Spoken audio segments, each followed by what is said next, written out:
আজকে আমাদের ভাই সাজিদ আমাদের মধ্যে নাই। আমরা খুব গভীরভাবে দুঃখ প্রকাশ করছি।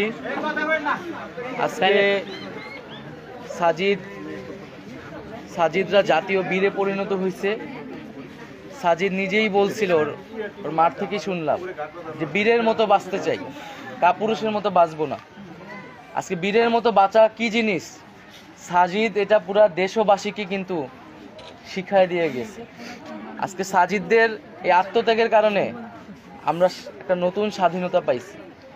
সাজিদদের এই আত্মত্যাগ বাংলাদেশের মানুষ, বাংলাদেশের ছাত্র সমাজ কোনোদিনই ভুলবে না।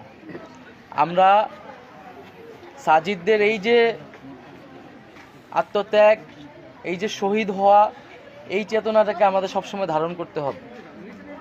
সাজিদরা দেশের জন্য জীবন দিছে, আমরাও নির্যাতিত হয়েছি। হয়তো আমরা ভাগ্য ভালো, আমরা বেঁচে গেছি, এই জন্য এখানে তারা কথা বলতে পারছি। হয়তো আমার মায়ের বুক খালি হয় না, সাজিদের মায়ের বুক আজ খালি হয়েছে। তবে আমি বলতে চাবো যে আমরা যারা আন্দোলন করছি, আমরা যারা আছি এখনো, আমরা প্রত্যেকেই সাজিদ। আজকে সাজিদের পরিবার আমার পরিবার।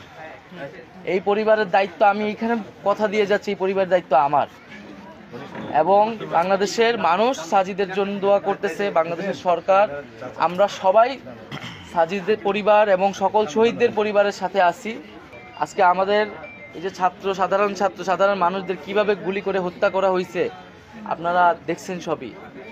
আজকে তাদের বিচার অবশ্যই আমরা বিচার করব। সেই বিচার করার জন্য কিন্তু আমরা এই নতুন বাংলাদেশ আমরা অর্জন করছি। এই খুনিদের বিচার অবশ্যই করা হবে এই বাংলার মাটিতে, এবং অবশ্যই তাদেরকে আমরা কঠোরতম শাস্তির আওতায় আনব।